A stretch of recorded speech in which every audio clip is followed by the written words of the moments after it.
అందరికీ నమస్కారం అండి. Welcome to ST astrologics. ఈరోజు మనం చూడే టాపిక్ ఏమిటి అంటే ఎలాంటి వారి జాతకంలో వాస్తు దోషం ఉంటుంది అనే దాని గురించి తెలుసుకుందామండి.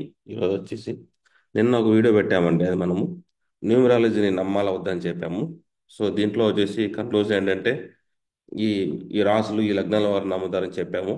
ఎవరికి న్యూమరాలజీ సెట్ అవ్వదు, దోషం ఉంటుందంటే బుధుడు రాహు, బుధుడు కేతు అండి. ఎందుకంటే బుధుడు అంటే నేమ్ కాబట్టి, డాక్యుమెంట్ కాబట్టి వీళ్ళకి ఎప్పటికీ ఇది ఎటువంటి ఫలితం ఇవ్వదు అనేది మన వాదన జాతకపూర్వకంగా అనమాట. అలాగే జాతకపూర్వకంగానే ఎలా సార్ మనం తెలుసుకునేది మనకి వాస్తు దోషం ఉందా లేదనేది అంటే మెయిన్ చూడండి, ఇక్కడ కారకత్వం అనేది ఒకటి ఉంటుందండి. వచ్చేసి ఇప్పుడు ఇల్లు అనేది గృహం ఉంది కదా సార్, వచ్చేసి దానికి కారక గ్రహం ఏదంటే కుజుడు అండి. వచ్చేసి కుజుడు అనమాట. అప్పుడు కుజు గ్రహం వచ్చేసి రాహుకేతులతో కలిసి ఉంటే అంటే పాపగ్రహాలండి. మొత్తం నాలుగే కదా సార్ పాపగ్రహాలు ఉన్నది. ఫస్ట్ శని, రాహు, కేతువు చెప్తాము చూడండి. రాహువు, కేతువు, తర్వాత శని అంతే అండి.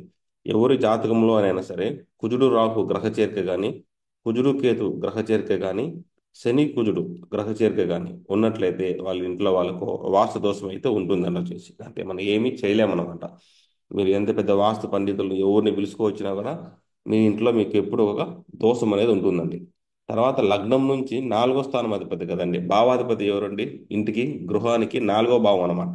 మనము కారక గ్రహము పాపగ్రహాలతో కలిస్తే అవుతుంది చెప్పామండి. తర్వాత భావాధిపతి తెలిసిండాలన్నమాట. నాలుగో స్థానం భావాధిపతి ఎవరండి? కర్కాటక లగ్నానికి అయితే శుక్రుడు అండి. శుక్రుడు ఆరులో ఉన్నా కూడా ఇక్కడ శుక్రుడు ప్లస్ కేతుతో కలుస్తున్నాడు అన్నమాట. అప్పుడు వీళ్ళకి కూడా ఉంటుంది అనేట్టుగా అర్థమండి వాస్తు దోషం అనేది. సో లగ్న ప్రకారంగా నాలుగో స్థానం అధిపతి రాహు కేతులతో కలిసి ఉండడం పాయింట్ నెంబర్ వన్. తర్వాత అదే కుజుడు అనే గ్రహము కారగ్రహం కాబట్టి కుజుడు ఇండ్లు తెస్తారు వచ్చేసి ఇటుకలతో కడతాం కదా సార్, ఎర్ర రెడ్ బ్రిక్స్ కదండి, అందుకు కుజుడు తీసుకుంటాం అనమాట. కుజుడు వచ్చేసి ఇంటికి కారకుడు అండి, హౌస్కి అనమాట. మొత్తం కట్టిన తర్వాత అప్పుడు కుజుడు వచ్చేసి కుజుడు రాహువు, కుజుడు కేతు గ్రహ చేర్చుకం. తర్వాత శని కుజుడు అండి. ఈ శని కుజులు వచ్చేసి మనకు ఈ గ్రహ చేరుకున్నా కూడా వాస్తుదోషం ఉంటుంది. దీనికి పరిహారం ఏంటి సార్ అంటే 24 గంటలు ఇంట్లో దీపం అయితే వెలగాలండి వచ్చేసి. అదొకటే అండి పరిహారం అనమాట. 24 గంటలు ఇంట్లో వచ్చేసి దీపం అయితే వెలగాలండి. లేదంటే సొంత ఇల్లు వదిలి మనము బాడిగ ఇంట్లోకి వెళ్ళాలి సార్ వచ్చేసి. అది మీరు పాసిబుల్ కాదని చెప్తారు. లేదు సార్ మాకు చాలా పురాతన ఇల్లు అంటారండి వచ్చేసి. అట్లా ఎట్లా సార్ అంటారు అంటే అప్పుడు మెయిన్గా ఏంటి సార్ వాస్తు దోషాలు అంటే ఎవరైతే చూడండి సార్ 80 ఇయర్స్, 90 ఇయర్స్, 100 ఇయర్స్ అండి మా ముత్తాత ఆస్తిని చెప్తారు కదా సార్ వచ్చేసి. ఇప్పుడు ప్రతి ఒక్కరికి ఒకటి ఉంటుంది సార్. ఇప్పుడు ఆస్తు లేని వారికి వచ్చేసి ఉంటుంది కదా సార్, పేదవారికి వాళ్ళకి ఏ దోషాలు ఉండవు సార్, వాస్తు దోషాలు ఏమీ ఉండవు అనమాట. ఎందుకంటే వాళ్ళు బాడిగిలో ఉండే వాళ్ళకి వచ్చేసి వాళ్ళకి ఆస్తులు స్థిరాస్తులు లేవు అనమాట. తాతగా సంపాదించిన ఆస్తులు ఏమి ఉండవండి. అప్పుడు మనకు ఈ వాస్తు దోషం ఎలా వస్తుందంటే స్థిరాస్తులు అండి. 100 ఇయర్స్ నుంచి సార్ మా ముత్తాతలు సంపాదించిన ఆస్తి స్థిరాస్తి ఎవరికైనా మోర్ దెన్ 80 ఇయర్స్ ఓల్డ్ అండి. 80 ఏళ్ళ సంవత్సరాలు దాటిన ఏ ఆస్తి ఉన్న వారికైనా సరే వాస్తు దోషం ఖచ్చితంగా ఉంటుంది సార్ వచ్చేసి. ఎందుకంటే అప్పట్లో సంపాదించినటువంటి ఆ డబ్బులు మనం అనుభవిస్తాం కదా సార్ వచ్చేసి. అంటే మన తాత ముత్తాతలు అనమాట. మన తాత ముత్తాతలు వచ్చేసి వాళ్ళు చేసినటువంటి పుణ్యం ఉంటుంది కదండి. ఆ పుణ్యానికి మనకు ఫలితం ఉంటుంది. మన తాత ముత్తాతలు చేసినటువంటి పాపానికి కూడా మనకు ఫలితం ఉంటుందండి వచ్చేసి. అప్పుడు వాళ్ళు చేసిన పాపాలకి మనకి ఈ టయానికి ఏమవుతుందంటే మనకి ఎంత ఆస్తులు ఉన్నా కూడా మన ఇంట్లో ఎవరికొరికి పెళ్ళి అవ్వకపోవటము, మన ఇంట్లో ఎవరికి మగపిల్లలు లేకపోవటము, వారసులు లేకపోవటము, ఏదో ఒక కొరత అండి. ఒకటి మగపిల్లలు లేకనే ఉంటారు, వారసులు లేకనే ఉంటారు, పిల్లలు లేకనే ఉంటారు, ఎవరికొరికి పెళ్ళి అయ్యిండదు. అంటే ఈ దోషం వల్ల మన కుటుంబంలో ఒక పలానా వాళ్ళకి ఇది నెగిటివ్ జరిగిందని తెలిసిపోతుంది అనమాట. అలాంటివన్నీ ఉంటాయి సార్. ఇప్పుడు చూడండి సార్, ఇప్పుడు జాతకం అనేది ఎన్ని ఉన్నా అన్ని ఉన్నా అల్లునూరులో శని అంటాం కదండి. అలా ఉంటాయి సార్ ఈ గ్రహాలు అనేది. ఇప్పుడు ఆస్తులు బాగా ఎవరు సార్ ఎక్కువ సంపాదిస్తారంటే ఇవి చూడండి, వీళ్ళకే ఎక్కువ ఆస్తులు ఉంటాయి సార్. కుజుడు రాహు ఉన్న వాళ్ళకి ఎక్కువ సంపాదించింటారండి. భూములు బాగా ఎక్కువగా ఉంటాయండి. కుజుడు రాహు, కుజుడు కేతువు, శని కుజుడు, వీళ్ళకి ప్రాపర్టీస్ ఉంటాయి సార్ వచ్చేసి. కింద కమెంట్ చేయండి మీకు ఉండాలి లేవని. వాస్తు దోషం ఉంటుంది, దాన్ని మనం యాక్సెప్ట్ చేయాలన్నమాట వచ్చేసి. ఎప్పుడు సార్ నాకు చాలా ఇబ్బందిగా ఉంది, జెన్యున్గా ఉండాలంటే మీరు సొంత ఇండ్లు వదిలి ఎప్పుడైతే బాడిగ ఇంట్లో ఉంటారో అన్ని కొండలు మీరైతే కొంచెం బాగుంటారు సార్. ఇంతే సార్ దీనికి పరిష్కారం అనేది వచ్చేసి. ఎవరైతే ఈ గ్రహ చేరుకున్న వాళ్ళ వాస్తులకు వాళ్ళకి వీళ్ళకి డబ్బులు ఖర్చు పెట్టుకోకుండా రియాలిటీ తెలుసుకోండి. పరిహారం ఏంటంటే సింపుల్గా బాడిగ ఇంట్లో ఉంటే మీకు కొంచెం తగ్గుతుంది అనమాట సార్ వచ్చేసి. లేదంటే 24 అవర్స్ ఇంట్లో దీపం అయితే పెట్టుకోండి సార్ వచ్చేసి. అంత ఇంకేం లేదన్నమాట. ఇంకేనండి. తర్వాత న్యూమరాలజీ చెప్పాను చూడండి. ఇప్పుడు వాస్తు దోషానికి వచ్చి కుజుడు రాహు, కుజుడు కేతు, శని కుజుడు అండి. అదే న్యూమరాలజీకి వచ్చేసి బుధుడు కూడా ఉంది. మనం ఇక్కడ శని యాడ్ చేయలేదు సార్. ఇక్కడ బుధుడు రాహు, బుధుడు కేతు వేసాము. శని బుధుడు మనం యాడ్ చేయలేదంట సార్. శని బుధుడు కూడా చూసుకోండి సార్. అంటే దీంట్లో ఎక్కువ నమ్మి మోసపోతారు అనమాట వీళ్ళు న్యూమరాలజీని. సార్ ఒక మోసం చేసే వాళ్ళు మోసపోయే వాళ్ళకి ఇద్దరికి గ్రహ చేరిక అదే విధంగా ఉంటుంది సార్. వచ్చేసి ఒకరు బిజినెస్ మ్యాన్ అయితే కస్టమర్ అవుతారండి.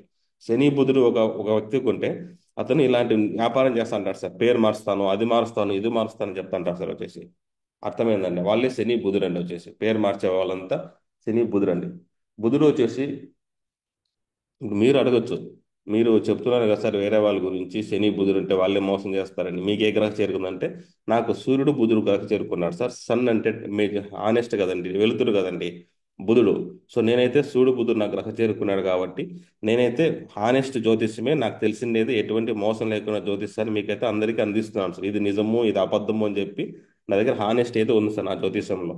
ఎందుకని మీకు ఆ క్వశ్చన్ రాకూడదు కదా సార్. వచ్చేసి అదనమాట. అప్పుడు బుధుడు ఎప్పుడైతే పాపగ్రహాలతో కలుస్తుందో వాళ్ళే పరిహారాలు అవి అని చెప్పి మోసం చేస్తారు సార్. వచ్చేసి ఓకేనండి. అది మీరు గుర్తుపెట్టుకోండి సార్. వచ్చేసి ఎప్పుడు మోసపోయే వాళ్ళకు, మోసం చేసే వాళ్ళకు ఫ్రీక్వెన్సీ మ్యాచ్ అవుతేనే వాళ్ళకి డబ్బులు సంపాదించేస్తారు. వచ్చేసి సో అదనమాట. నేను ఎవరికైనా పరిహారం చెప్పానండి.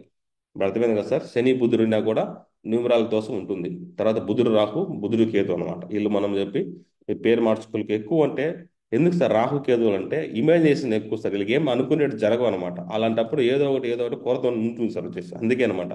వీళ్ళకి కూడా కుజుడు ఉండడం వల్ల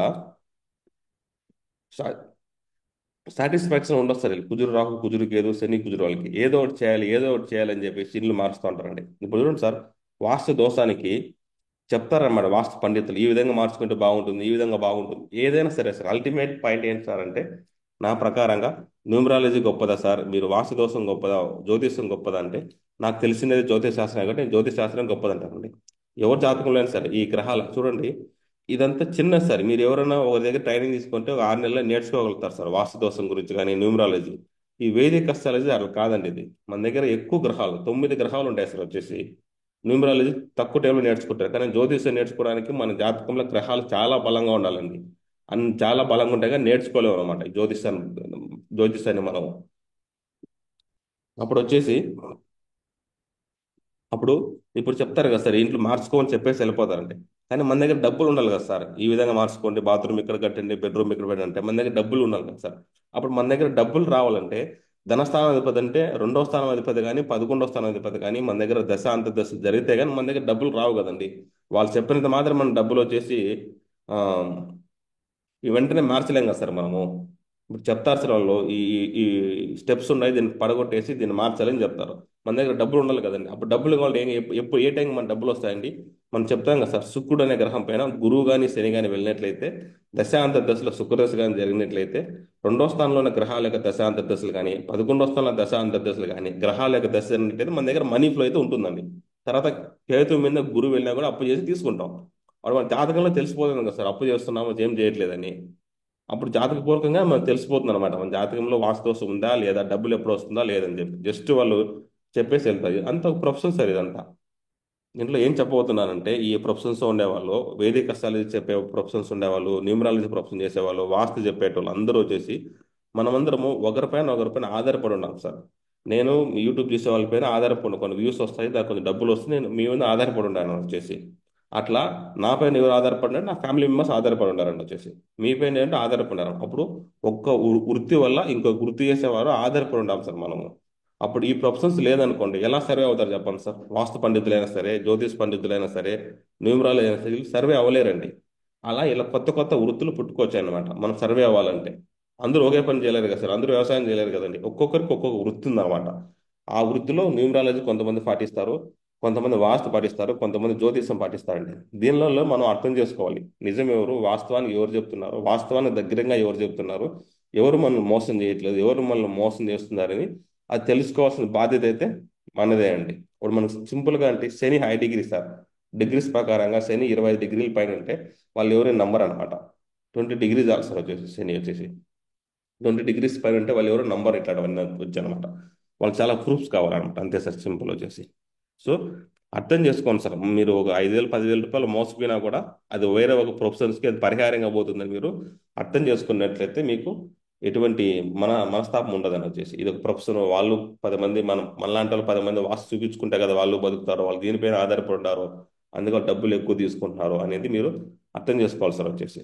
నాకేం కానీ మీకు మంచి జరుగుతుంది దాంట్లో గ్యారెంటీ లేదండి. ఇప్పుడు పేరు మార్చుకున్నంత మాత్రాన మీకు మంచి జరుగుతుంది చెప్పండి సార్, జరగదు కదండి. మన దశ అంతర్దశలు 5, 9, 10 కానీ జరిగినట్టయితే మంచి జరుగుతుంది సార్. న్యూమరాలజీ పెట్టుకునే అంతే. వాస్తు కూడా అంతేనండి. డబ్బులు ఎప్పుడు వస్తుంది చెప్పండి, పిల్లలు లేరు అంటారు, ఇల్లు ఇల్లు ఈ స్థలం కట్టి ఈ పక్కలో ఏమంటారండి, స్టెప్స్ ఉన్నాయి మార్చండి, బాత్రూమ్ మార్చండి అంటారు. ఎప్పుడు సార్ 5వ స్థానం అధిపతి దశ కానీ 5వ భావం అధిపతి గోచార గురువు వెళ్ళినా కానీ పిల్లలు ఉండాలి కదా సార్. 2, 5 కానీ 2, 10 కానీ జరిగినట్టయితే పిల్లలు పుడతారు. ఆ దశ టైం వస్తే వస్తుంది సార్ మనకు. అప్పుడు ఒక వ్యక్తి ఏదో ఒకటి చేయడం వల్ల వస్తుంది అనమాట. అప్పుడు మనం ఏమనుకుంటాము, ఈ వాస్తు మార్చడం వల్లే నాకు మంచి జరిగింది అని మీరు ఫీల్ అవుతారు సార్ వచ్చేసి. సో నేనేం చెప్తానంటే మీ మనసుకు ఏది అనిపిస్తే అది చేయండి సార్ వచ్చేసి. వాస్తు నమ్మాలంటే వాస్తు నమ్మండి, జ్యోతిషం నమ్మంటే జ్యోతిషం నమ్మండి, న్యూమరాలు నమ్మండి సార్. ఎందుకంటే మన గ్రహాల యొక్క అంతర్దశలు మారుతూ ఉంటాయి కాబట్టి మనలో లక్షణాలు మారుతా ఉంటాయి అనమాట. మన గ్రహం చెప్తుంది మోసపోవాలంటే పోయి మోసపోతాం సార్ వచ్చేసి. డబ్బులు సంపాదించాలో డబ్బులు సంపాదించుకుంటాం. ఇప్పుడు శుక్రుడు రాహు ఉన్నాడు, రాహు శుక్రుడు ఉన్నాడు, మనం ఎంత కఠినంగా ఉన్నా మనం మోసపోవాల్సి వస్తుంది, లేడీస్ విషయంలో కానీ డబ్బుల విషయంలో కానీ. అదే గురువు శుక్రుడు అనుకోండి, డబ్బులు ఇస్తాడు సార్. అప్పుడు గ్రహాలే మన లెక్కన అల్టిమేట్గా వచ్చేసి మనల్ని డామినేట్ చేస్తున్నాయి. మనం ఏదో తెలివిగా ఉంది, నాకు జ్యోతిషం తెలుసు, నాకు నాకు శుక్రుడు రాహు జరుగుతుంది, నేను మోసపోనంటే కాదు సార్ అది. నాకు జరిగింది సార్, నాకు రాహు శుక్రుడు అంతా చేస్తే జరుగుతుంది, డబ్బులు పోగొట్టుకున్నా ఏం చేస్తాను చెప్పండి సార్. జ్యోతిషం తెలిసినా తెలుసుకోకపోయినా జరిగేటి జరుగుతూ ఉంటాయి సార్. జరిగే విషయాలు మాత్రమే మనం వచ్చేసి అర్థం చేసుకోవడానికి ప్రయత్నించాలి సార్. నేనైతే అదే చేస్తున్నాను, అర్థం చేసుకునే నేనైతే ప్రయత్నిస్తానండి. సో ఇంతే సార్, వీడియో లెంత్ ఏంది అనుకుంటాను. ఓకే అండి. ఈ యొక్క క్లాసెస్ వీడియోస్ ఎవరైనా బేసిక్స్ అస్సలు నేర్చుకోవాలనుకునే వారైతే ఈ ఉన్నాయండి, ఒక్కొక్క వీడియో 3 వీడియోస్ ఉన్నాయి.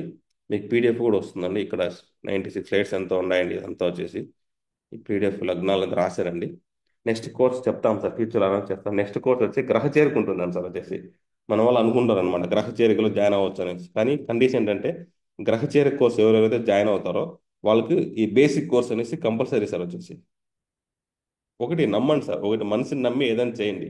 ఏదో ఈ కోర్స్ తీసుకొని నాకు లాభం వస్తుందనే కాదండి. ఈ గ్రహ చేరికలు నేను చెప్పాను సార్, ఇక్కడ రాశి కాలకత్తాలో చెప్పాను అనమాట. అబ్రాడ్ పోవాలంటే ఎక్కడెక్కడ అనేసి చెప్పండి. అప్పుడు అబ్రాడ్ పోవాలంటే అర్థం చేసిన క్లాస్ వాళ్ళకి తెలుస్తుందని సార్ వచ్చేసి. చరరాశిలో గ్రహాలు ఎక్కువ ఉంటే, జలరాశిలో ఇక్కడ ఇక్కడ ఎక్కువ ఉంటే అబ్రాడ్కి వెళ్తారని అక్కడ చెప్పేసి అనమాట.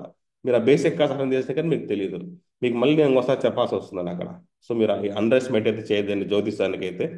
చెప్పే వీడియోస్ నన్ను మీరు నమ్మితే, మీకు చెప్పే వీడియోస్ కరెక్ట్గా ఫాలో అవుతే మీకైతే ఖచ్చితంగా మీకైతే బెనిఫిట్ అయితే ఉంటుందని నేను దానికి భరోసా ఇస్తున్నాను వచ్చేసి. So thank for watching this video అండి. ఎవరైనా ఇంట్రెస్ట్ ఉన్న వాళ్ళకి వాట్సాప్ చేయండి పీడిఎఫ్ కావాలంటే. పీడిఎఫ్ కానీ వీడియోస్ అండి వచ్చేసి ఇక్కడ. థ్యాంక్ యూ స్లైడ్ ఇదండి. Okay, thank for watching this video అండి.